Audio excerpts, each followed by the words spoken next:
Bikers harass black cleaning lady in pub bathroom, unaware Jason Statham is in the stall.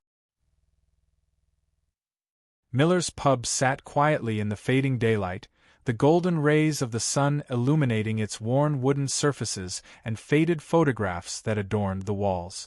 Behind the bar, Elena Miller, a woman in her early 30s with dark hair tied back in a practical ponytail, moved with practiced efficiency.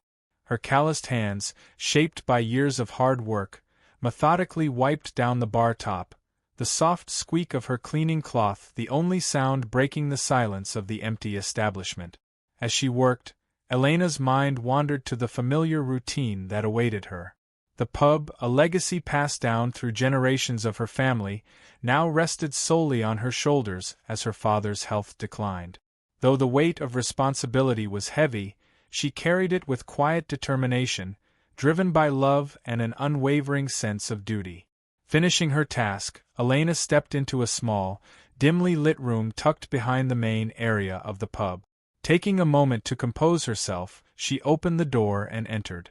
The room was dominated by a hospital-style bed where her father, Frank Miller, rested, the steady hiss of oxygen from a nearby canister providing a constant background sound. "Dad?" Elena called softly, approaching the bed. "How are you feeling?" Frank's eyes fluttered open, and a faint smile crossed his weathered face as he saw her. Though he hadn't been able to speak for months, the warmth and strength in his gaze remained. His fingers twitched slightly, reaching toward the wheelchair parked nearby. Elena understood immediately. "Ready to get up, huh?" she said gently, forcing cheerfulness into her tone. "Let's get you settled. It's almost time to open up." With practiced care, Elena helped her father from the bed to the wheelchair, her movements steady and patient. Once a strong and robust man, Frank was now a shadow of his former self, his body frail from illness. Yet, his spirit was still intact, evident in his attempts to assist with the transfer. Once he was comfortably settled, Elena adjusted his oxygen tubes and wheeled him into the main pub area, positioning him behind the cash register. It was his spot, a place where he had overseen the pub's activities for decades, and even now, it seemed to bring him comfort. "There we go," Elena said, placing a small bell within his reach. "Dad, you've been relying on that grunt of yours for ages, but I think the bell might be easier for you. Just give it a ring if you need anything, okay? Once for yes, twice for no." Frank's eyebrows lifted slightly, an acknowledgement accompanied by his signature soft grunt. Elena rolled her eyes with a fond smile but decided not to press the issue. Whether he chose the bell or the grunt, she was adept at interpreting his subtle gestures, their shared language a testament to their bond. Turning her focus to the final preparations for opening, Elena moved about the pub with ease. She flipped the sign on the door from closed to open, replaced the register paper, and organized the small change. As she worked, she kept up a light commentary, more for her own comfort than her father's. "Looks like it might be a quiet night," she mused, glancing at the empty street outside. "But who knows? We might get a surprise or two." Frank responded with a raised eyebrow and a familiar grunt, which Elena took as agreement. She paused, smiling softly at him. "How about some dinner, Dad? Feeling up to your porridge?" Another eyebrow lift, another grunt, yes. Elena nodded and moved to the small kitchenette behind the bar to prepare his meal. As she stirred the milk porridge, memories of busier times filled her mind, evenings when the pub buzzed with conversation and her father's laughter rang out. Those days felt distant now, replaced by the quiet rhythm of caregiving and the ever-present worry that gnawed at her. She returned to Frank with the porridge in a plastic cup, helping him take small sips through a straw.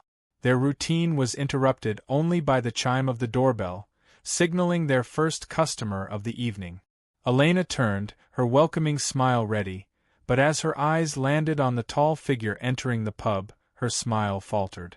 It was Jason Statham.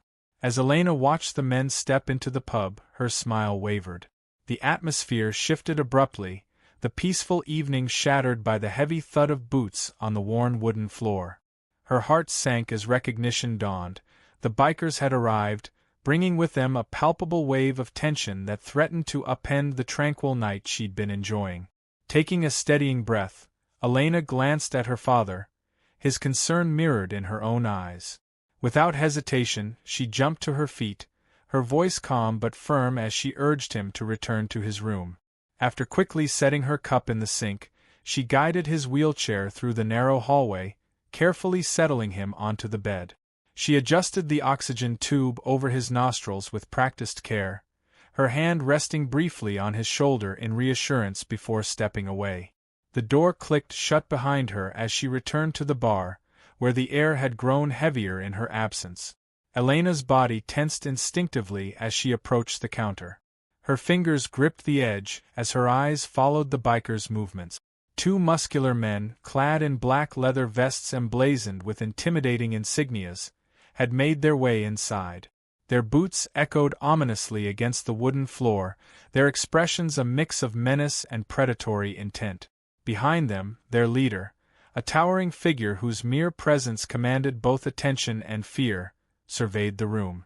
Elena's gaze flicked to Jason in the corner. His posture had shifted, curiosity and concern etched across his face. Though he remained silent, his alertness was evident. Silently, she prayed he wouldn't intervene. Celebrity or not, she couldn't bear the thought of him being dragged into the turmoil about to unfold. The leader, a man known only as Iron, moved with deliberate, measured steps toward a table. His every action exuded an unhurried confidence, as if he owned the space and everyone in it. He reached for the pub's open sign, flipping it to close before using a nearby key, a key Elena regretted leaving accessible, to lock the door with a decisive click. The sound reverberated through the room, a chilling reminder that escape was no longer an option. Iron turned from the door, his eyes scanning the sparsely occupied pub. He barely glanced at Jason, shrouded in the shadows, dismissing him as an inconsequential bystander. Instead, his focus landed squarely on Elena. A slow, predatory smile spread across his face. "Well, well," he drawled, his voice low and resonant. "Looks like it's payday, boys." He dropped into a chair at a nearby table, sprawling with a sense of ownership.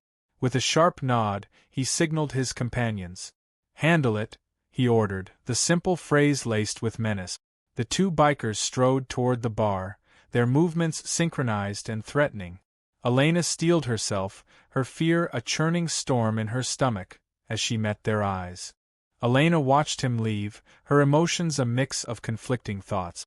Part of her regretted not accepting his offer for help, but another part felt relieved to maintain the distance between them.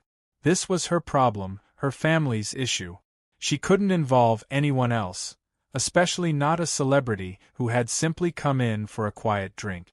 Just as she'd managed to compose herself, Mitch and Daryl emerged from the bathroom. They passed her, still hunched on the floor, wearing matching grins of malicious amusement. Without a word, they returned to the small room where her father and Iron were still held. The sight of them disappearing into the back room reignited Elena's anxiety. What were they doing to him? What more could they want? She forced herself to her feet, deciding to check on the bathroom. She needed to clean up the mess Mitch and Daryl had made. She had to do something productive to keep her mind off the helplessness of the situation. As she pushed the bathroom door open, her heart sank. The damage was worse than she had feared. The sink pipes had burst, spilling foul-smelling liquid across the floor. The sabotage was deliberate. This wasn't an accident, it was a calculated act of malice. While surveying the damage, Elena's eye caught something glinting near the door. She bent down and realized it was a metal key, likely the one used to tamper with the pipe. The sight of it filled her with a mix of anger and despair. How much more damage would these men cause before they were satisfied? Taking a deep breath, Elena steeled herself for the task ahead. She couldn't change what was happening in the back room. She couldn't protect her father from whatever Iron was doing or saying, but she could clean up the mess. It was a small act of defiance, a way of showing that no matter what these men did, she wouldn't break.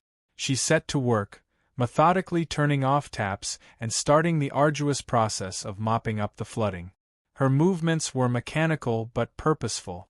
The task required time and effort, adding to her physical and emotional exhaustion, but she welcomed the distraction. As she worked, Elena's thoughts drifted to Jason. She wondered what he thought of all this, whether he regretted coming to their small pub, which had turned into a nightmare. Part of her hoped he had left, escaping the danger that had invaded their usually peaceful place. But another part, one she was almost ashamed to admit, hoped he was still there. His presence, even if he wasn't actively helping, made her feel less alone in facing this nightmare. Just as she finished mopping up the last of the water, she heard heavy footsteps approaching. Her heart leapt into her throat as Iron's angry voice cut through the relative quiet. "Frank, this is on you." The footsteps grew louder, followed by the sound of several people moving quickly. Elena's breath caught as she realized Iron was directing his men. "Daryl, guard the front door. Mitch, you're with me. We're getting the girl." Panic surged through Elena as she frantically searched for an escape route. But she knew it was futile. There was only one way in and out of the bathroom, and Iron and Mitch were heading straight for her. As their footsteps grew nearer, Elena gripped the mop tightly, her knuckles white with tension. She didn't know what was about to happen, but she knew it wouldn't be good. All she could do was stand her ground and hope that, somehow, she'd find the strength to face whatever came next. The bathroom door burst open, and there they were, Iron and Mitch. Their expressions were a mixture of anger and something far more sinister. Elena's back pressed against the cold tile wall as she tightened her grip on the mop handle, as if it could offer protection against what was coming. Iron's face was a mask of frustration and barely contained rage. "Your old man's not cooperating," he snarled, advancing on Elena. "Seems he needs some extra motivation to remember where he stashed the cash." Elena's mind raced as she tried to think of a way out. "Please," she pleaded, her voice trembling despite her best efforts to stay calm. "There's no hidden money. We've given you everything we have." Mitch chuckled darkly, the sound devoid of humor. "Oh, sweetheart," he said, his eyes roving over her in a way that made her skin crawl. "I don't think you understand. We're not asking any more." In a surprising move for a man his size, Iron lunged forward, grabbing Elena's wrist. The mop clattered to the floor, the sound echoing off the tiles. Elena gasped as his grip tightened, his fingers digging into the bruises he'd left earlier. "Frank," Iron shouted, his voice carrying through the thin walls of the pub. "I'm getting my pay, one way or another." Elena struggled against Iron's grip, tears streaming down her face as the reality of her situation hit her. These men weren't just after money anymore. The look in their eyes, the way Mitch was slowly unzipping his jacket, it all spoke of intentions much darker than extortion. "How come such an old, broken man has such a beautiful daughter?" Mitch mused, his tone more of a threat than a compliment. Iron's free hand moved to his own jacket, mirroring Mitch's actions. "This is not personal," Iron said, his voice low and menacing. "Your old man didn't pay up. From now on, you work for me. Let's see if cleaning's still your favorite job, and how well you do it." As Iron spoke, he began tugging at his belt buckle. The implications of his words were horrifyingly clear. Elena felt nausea rise within her, but she didn't stop struggling against him. "Please," she begged, her voice breaking. "Don't do this. I'll find a way to get you your money. Just please." Mitch laughed, a cruel sound that echoed in the bathroom. "Maybe after this you'll be more motivated to find that hidden cash," he sneered, stepping closer. Elena closed her eyes, tears streaming down her face. She thought of her father, helpless in the other room, unaware of what was happening to his daughter. She thought of the life they'd had before these men entered it, the dreams they had for the future. It all seemed so far away now, like a life that belonged to someone else. Then, just as she felt the last shred of hope slipping away, a deep, authoritative voice cut through the tension in the room. "You've done enough. Back off." Elena's eyes snapped open as she saw Jason Statham emerge from one of the bathroom stalls.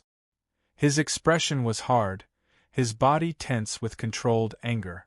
The sudden appearance of the action star stunned Iron and Mitch, creating a brief standoff. Mitch, unaware of Jason's identity, tried to maintain their dominance. "Who the hell are you?" he demanded, confusion and bravado in his voice. But Iron recognized the celebrity immediately. His grip on Elena's wrist loosened slightly, and a disturbing smile spread across his face as he considered the new possibilities. "Well, well," Iron drawled, his eyes gleaming with a predatory light. "What's a big Hollywood star doing in a dump like this? Maybe we can settle at a price and be happy. After all, I'm sure you wouldn't want any unsavory stories getting out to the press about you and a country girl found in a bathroom." Jason's expression remained impassive, but his eyes hardened at the implied threat. "The only story here," he said, his voice low and dangerous, "is how two thugs bit off more than they could chew. Let the lady go now." For a moment, the tension in the room was palpable. Elena held her breath, her gaze darting between Jason and her captors. She saw the indecision in Iron's eyes, the calculations running through his mind as he weighed his options. Then everything happened in an instant. Iron shoved Elena aside and lunged toward Jason with a roar of anger, but Jason was ready. With a fluid motion that spoke of years of training, he sidestepped Iron's charge, using the larger man's momentum to slam him into the wall. Mitch, seeing his leader under attack, rushed forward to join the fray, but Jason was quicker. He ducked under Mitch's wild swing, driving an elbow into the man's solar plexus, leaving him gasping for air. The fight was over as quickly as it had begun. Both Iron and Mitch lay groaning on the bathroom floor, subdued but largely uninjured. Jason stood over them, his breathing only slightly elevated, still ready for any further threat. Elena stared at the scene before her, struggling to process what had just happened. The men who had terrorized her and her father for months, who had seemed invincible, were now defeated on the grimy bathroom floor. Jason turned to her, his expression softening with concern. "Are you all right?" he asked gently. Elena nodded, still too shocked to speak. She rubbed her wrist where Iron had gripped her, wincing at the tenderness of the forming bruises. "We need to call the police," Jason said, his tone leaving no room for argument. He pulled out his phone, already dialing. "This ends now." As Jason began explaining the situation to the emergency operator, Elena felt a wave of relief wash over her. The nightmare that had consumed her life for so long was finally coming to an end. She leaned against the wall, her legs suddenly weak as the adrenaline began to fade. Outside the bathroom, they could hear movement. The third biker, Daryl, had likely heard the commotion and was coming to investigate. Jason positioned himself between Elena and the door, ready to face this new threat. But when Daryl appeared, taking in the scene of his fallen comrades and Jason's determined stance, the fight seemed to leave him. Jason's calm warning about Daryl not needing to join his companions on the floor proved to be enough of a deterrent. The sound of approaching sirens filled the air, growing louder by the second. Help was on the way, and for the first time in months, Elena felt a glimmer of hope. Jason's expression remained impassive, but his eyes hardened at the implied threat. "The only story here," he said, his voice low and dangerous, "is how two thugs bit off more than they could chew. Let the lady go now." For a moment, the tension in the room was palpable. Elena held her breath, her gaze darting between Jason and her captors. She saw the indecision in Iron's eyes, the calculations running through his mind as he weighed his options. Then everything happened in an instant. Iron shoved Elena aside and lunged toward Jason with a roar of anger, but Jason was ready. With a fluid motion that spoke of years of training, he sidestepped Iron's charge, using the larger man's momentum to slam him into the wall. Mitch, seeing his leader under attack, rushed forward to join the fray, but Jason was quicker. He ducked under Mitch's wild swing, driving an elbow into the man's solar plexus, leaving him gasping for air. The fight was over as quickly as it had begun. Both Iron and Mitch lay groaning on the bathroom floor, subdued but largely uninjured. Jason stood over them, his breathing only slightly elevated, still ready for any further threat. Elena stared at the scene before her, struggling to process what had just happened. The men who had terrorized her and her father for months, who had seemed invincible, were now defeated on the grimy bathroom floor. Jason turned to her, his expression softening with concern. "Are you all right?" he asked gently. Elena nodded, still too shocked to speak. She rubbed her wrist where iron had gripped her, wincing at the tenderness of the forming bruises. "We need to call the police," Jason said, his tone leaving no room for argument. He pulled out his phone, already dialing. "This ends now." As Jason began explaining the situation to the emergency operator, Elena felt a wave of relief wash over her. The nightmare that had consumed her life for so long was finally coming to an end. She leaned against the wall, her legs suddenly weak as the adrenaline began to fade. Outside the bathroom, they could hear movement. The third biker, Daryl, had likely heard the commotion and was coming to investigate. Jason positioned himself between Elena and the door, ready to face this new threat. But when Daryl appeared, taking in the scene of his fallen comrades and Jason's determined stance, the fight seemed to leave him. Jason's calm warning about Daryl not needing to join his companions on the floor proved to be enough of a deterrent. The sound of approaching sirens filled the air, growing louder by the second. Help was on the way, and for the first time in months, Elena felt a glimmer of hope.